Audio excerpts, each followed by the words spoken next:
नमस्कार, जय हिंद, वंदे मातरम साथियों। स्वागत है आपका आज का स्टडी के यूट्यूब चैनल पर एक और नए वीडियो में आप सभी का दिल खोलकर हार्दिक स्वागत है।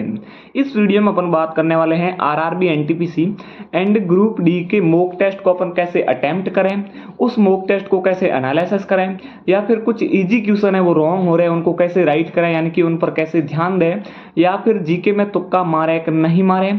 इन सारे सवालों के जवाब इस एक वीडियो में जानेंगे, इसलिए वीडियो को अंत तक देखिए। चलिए दोस्तों, वीडियो की शुरुआत कर देते हैं। शुरुआत करने से पहले छोटी सी रिक्वेस्ट है कि चैनल पर नए हो तो चैनल को सब्सक्राइब जरूर कीजिएगा और बेल आइकन को प्रेस जरूर कीजिएगा, क्योंकि सभी रेलवे एग्जाम के लिए ये चैनल बहुत हेल्पफुल होने वाला है। क्योंकि मैं खुद रेलवे में हूं, इसलिए कोई भी इंफॉर्मेशन या फिर न्यू वैकेंसी या फिर एग्जाम डेट वगैरह सब कुछ जानकारी मैं इस चैनल पर देता हूं, इसलिए आप चैनल से जुड़ जाइए।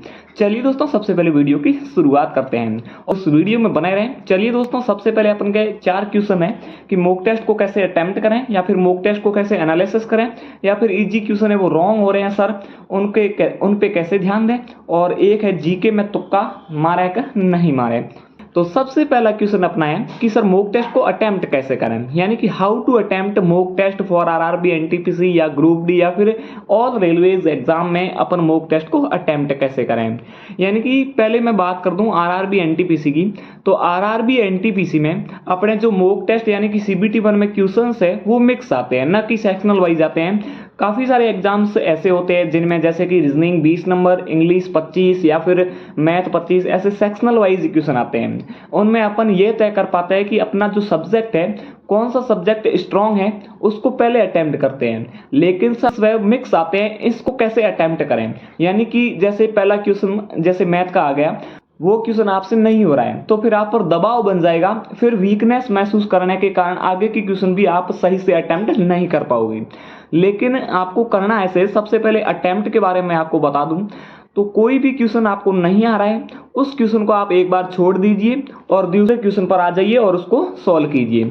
यानी कि जो क्वेश्चन आपको नहीं आ रहे उनको सबसे पहले अवॉइड कर देना है, और सभी क्वेश्चंस करने के बाद जो आपको आ रहे हैं, जो लास्ट में अपने पास समय बचता है, उस समय में उन क्वेश्चंस को वापस देखिए। अगर वो क्वेश्चन आपसे हो रहे हैं तो ठीक है, वरना तुक्का नहीं मारना है, क्योंकि तुक्का मारने से आप नेगेटिव मार्किंग में चले जाओगे। जैसे आपके काफ़ी सारे क्वेश्चंस राइट हो रहे हैं, यानी कि आप ज़्यादा क्वेश्चन रॉन्ग करोगे तो फिर नॉर्मलाइजेशन में आपको दिक्कत हो सकती है।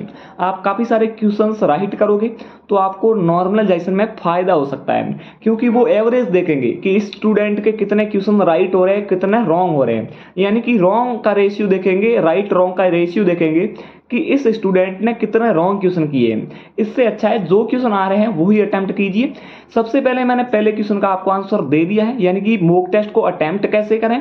जो आपको क्वेश्चन आ रहा है उसी को कीजिए, नहीं आ रहा है उसको अवॉइड कर दीजिए एक बार, और टाइम बचने के बाद दोबारा इस क्वेश्चन को देख लीजिए।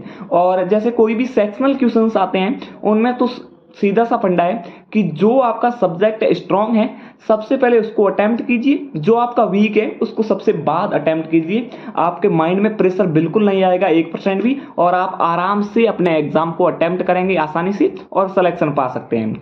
चलिए दोस्तों, दूसरा क्वेश्चन अपने पास है कि सर टेस्ट तो दे दिया, अब उस टेस्ट को एनालिसिस कैसे करें।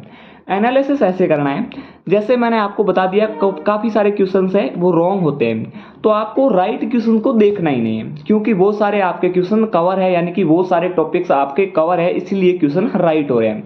जो क्वेश्चंस आपके रॉन्ग हो रहे हैं उन क्वेश्चंस को उठाइए और एक कॉपी और पेन लीजिए। जैसे मैथ का क्वेश्चन हो गया, उस क्वेश्चन को लिखिए, उसका पूरा सॉल्यूशन वगैरह देखिए।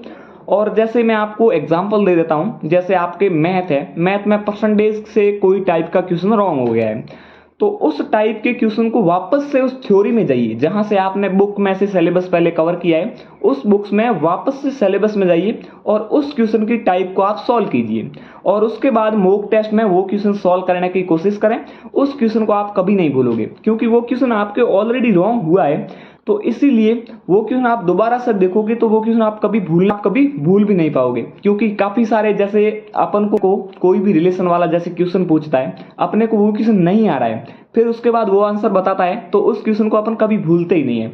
इस प्रकार जैसे कि मैं एग्जांपल एक और देता हूँ कि रीजनिंग में आपसे कोई भी सिटिंग अरेंजमेंट का क्वेश्चन नहीं हो रहा है, मान लेते हैं अपन, तो सिटिंग अरेंजमेंट को वापस से आप सिलेबस से कवर कीजिए। अगर आपके पास बुक्स नहीं है रीजनिंग की तो यूट्यूब पर सर्च कीजिए सिटिंग अरेंजमेंट के क्वेश्चन बहुत सारे टीचर्स है बढ़िया बढ़िया जो आपको सिटिंग अरेंजमेंट के क्वेश्चन करा देंगे, और उस क्वेश्चन जो 10-12 क्वेश्चन आप फिर से सॉल्व करोगे सिटिंग अरेंजमेंट के, तो फिर आपके क्वेश्चन रॉन्ग होने के चांसेस नहीं है। यानी कि मॉक टेस्ट देने से आपको पता चल जाएगा कि हमारा कौन सा टाइप का क्वेश्चन वीक है।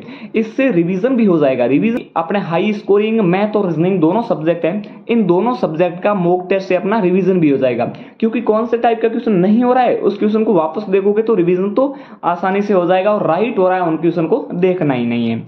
अब अपन बात करते हैं कि sir simple question mock test में हमारे रॉन्ग हो रहे हैं। तो सिंपल क्वेश्चन रॉन्ग हो रहे हैं, इसीलिए तो मॉक देना भाई साहब अनिवार्य है।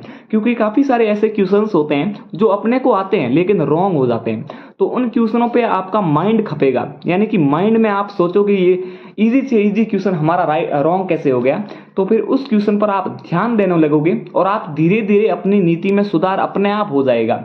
इसीलिए बोलते हैं कि मॉक टेस्ट के बिना अपना सिलेक्शन नहीं होने वाला है। क्योंकि काफी सारे इजी क्वेश्चन होते हैं जो अपन रॉन्ग कर लेते हैं।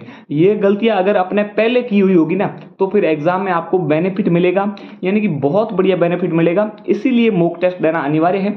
तो सिंपल क्वेश्चन पर भी ध्यान दीजिए, जो क्वेश्चन आपका राइट हो रहा है सिंपल है उन पे थोड़ा सा ध्यान दीजिए। अगर मॉक टेस्ट ज्यादा से ज्यादा दोगे तो फिर सिंपल क्वेश्चन रॉन्ग होने का चांसेस भी नहीं रहेगा, यानी कि ऑल क्वेश्चंस राइट होंगे जो आपको आ रहे हैं। अब सर जीके में तुक्का मारे कि नहीं मारे, ये अपना है फोर्थ क्वेश्चन। जीके में आपको तुक्का नहीं मारना है। जीके जैसे कोई भी क्वेश्चन है, जैसे 40 नंबर का अपने जीके आ गया, जीके में सारे मतलब इंक्लूड है साइंस वगैरह, अपना करंट अफेयर्स जो बाकी वाला पोर्शन सारा। जीके में आपका ऐसा है जो क्वेश्चन आपको आ रहा है वो तो राइट हो जाएगा, अगर जो क्वेश्चन आपको नहीं आ रहा है वो सीधा ऐसा है कि आपको कोई भी उसमें कैलकुलेशन नहीं बनती है, ना ही कोई दिमाग चलता है। यानी कि जो आ रहा है वो राइट है, नहीं आ रहा है वो रॉन्ग है। इसीलिए आपको जो क्वेश्चन जीके में आ रहे हैं वही अटेम्प्ट करना है। काफी सारे स्टूडेंट जीके में स्टूडेंट सभी एवरेज होते हैं, ना कि बहुत बढ़िया कोई भी तोप नहीं होता जीके में, क्योंकि जीके बहुत लंबा चौड़ा है। हाँ, साइंस में नंबर इंक्रीज कर सकते हैं बच्चे, कुछ ऐसे स्टूडेंट है जिनकी साइंस सब्जेक्ट 12th में रही होगी या फिर साइंस अच्छे से पढ़े होंगे, आप भी अच्छे से पढ़ रहे होंगे साइंस है, करंट अफेयर्स वगैरह। क्योंकि करंट अफेयर्स ये लिमिटेड है, लिमिटेड मटेरियल क्या होता है, जो अपना साइंस है करंट अफेयर्स है और बाकी वाला पोर्शन, ये पोर्शन, इनके दोनों के क्वेश्चन एवरेज आते हैं, बराबर आते हैं एग्जाम में। इसीलिए करंट अफेयर्स से ये तो नहीं है कि अपने को 2 ईयर का पढ़ना है, 7-8 मंथ का पढ़ना है। पीछे का आप सारा देख लीजिए, 7 से 8 मंथ जो एग्जाम के पीछे, यानी कि एग्जाम से पहले पहले 7 से 8 मंथ का आपको करंट अफेयर्स पढ़ना है। तो जीके में बिल्कुल तुक्का नहीं मारना है। तुक्का मारने से आपके रॉन्ग का रेशियो बढ़ जाएगा, इसीलिए आपके नॉर्मलाइजेशन में नंबर घटने के चांसेस है। इसलिए बढ़िया से मॉक टेस्ट अटेम्प्ट करना है। चलिए दोस्तों, वीडियो की समाप्ति कर रहे हैं। कोई भी डाउट हो तो कमेंट सेक्शन में जरूर बताएं, क्योंकि मैं डाउट का आपको हाथों हाथ जवाब दे दूंगा, या फिर हो सके तो मैं वीडियो बना दूंगा। अगर जवाब देने के जैसे नहीं हुआ कि मैं कमेंट बॉक्स में जवाब नहीं दे पा रहा हूं तो उस पर मैं वीडियो बना के डाल दूंगा यूट्यूब पर। चलिए दोस्तों, वीडियो की समाप्ति करते हैं।